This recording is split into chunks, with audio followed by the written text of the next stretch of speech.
As Indians, we take great pride in the concept of Ardhanarishwara, the androgynous form of Shiva in which he is half man and half woman. This form is considered to represent a harmonious interdependence, a unity of opposites, and above all, indispensability of male and female energies. However, in the iconographic form of the Ardhanarishwara, we see Shiva and Shakti stand fused as one. Living in today's world, we see that time and again, lasting love is about two individuals who choose to come together to feel complete in each other's presence. But it is still about two people who don't merge into a single entity. I wish to bring out verses from the Thiruvilayadal Puranam written by Paranjoti Munivar, which explain the first meeting between goddess Parvati as Meenakshi and Lord Shiva as Sundareshwara. These lines highlight their striking individuality while speaking of a passionate love that binds both of them. Meenakshi, the dusky, ambitious Tamil warrior princess, after her victory in conquests around the world, marches to the Himalayas to conquer the only place which is left to annex, Kailasa, where Shiva resides. Lord Shiva, austere yet charming, chivalrous yet compassionate, sits atop a mountain in snowy wilderness.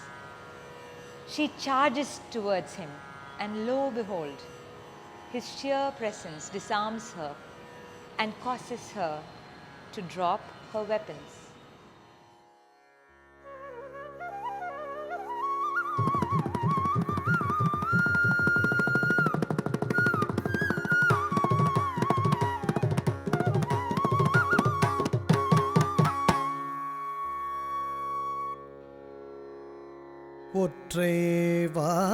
ஒற்றைவார்கழல் சரணமும்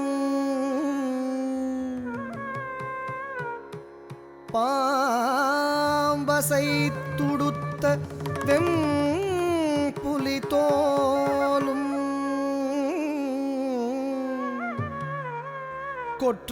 கொற்றைவான் மழுக்கரமும்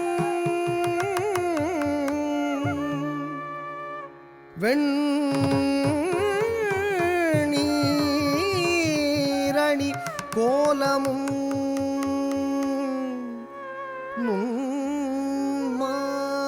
நுண்மார்பும்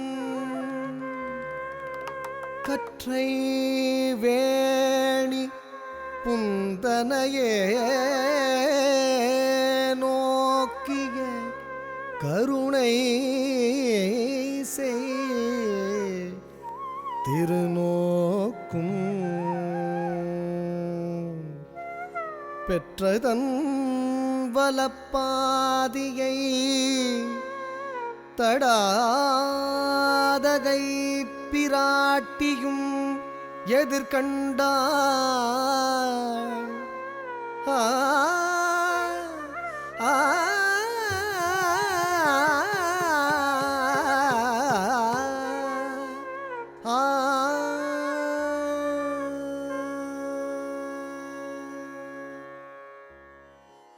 The Meenakshi Kalyanam is often mistakenly considered akin to the Shakespearean Taming of the Shrew, in which a gutsy, arrogant girl is transformed and domesticated into an obedient wife. The following poem, which describes Sundareshwara's response to Meenakshi, will challenge this common notion about this legend. என்று தொட்டு நீ திசையின் மேல் ஜெயம் குறித்தெழுந்து போந்தனை யாமும் அன்று தொட்டு நம் மதுரை விட்டு உனை விடாது அடுத்து வந்தனம்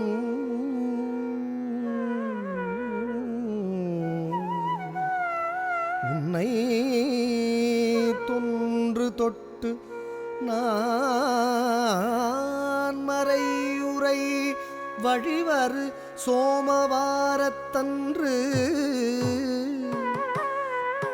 நன்று தொட்ட நான் மணம் செய்ய வருதும் நின் நகர்க்கு நீயேகு என்றார்.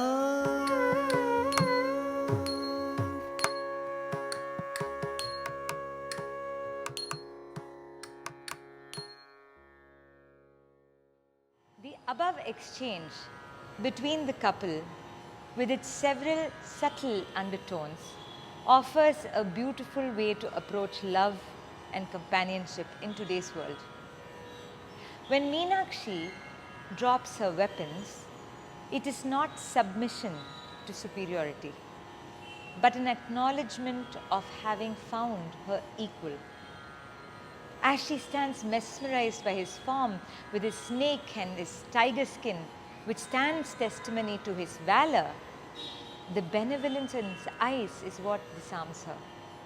And she, the princess of Madurai, beholds someone who is distinct in qualities and countenance from her own, but recognizes that he would complete her being. This implies that she would complete his being too. When Sundareshwara speaks of her achievements, he attributes it rightfully as hers, to which he was a perpetual witness and well-wisher for. While she ruled Madurai with aplomb, he patiently waits for her to find him. Even today, it is believed that goddess Meenakshi rules Madurai for 4 months and leaves it under Lord Sundareshwara's care for the rest of the year. A good example of sharing responsibility, I would say. At this juncture, it is also worth mentioning about a ritual, a daily ritual called the Palliyarai Pujai in most temples of Tamil Nadu, where the goddess of the temple is taken to the Lord's bed chamber, where she joins him for the night. In Madurai alone, Sundareshwara, after completing his royal duties, is welcomed by Meenakshi at her chamber. As a culture in which patriarchy is and has always been a reality, we find in surprising places voices that celebrate equality and companionship. While today's gender discourse is often acrimonious and shrill, these ancient voices helps us find faith in mutual respect and enrichment at the core of meaningful relationships. Realistic couple goals, huh?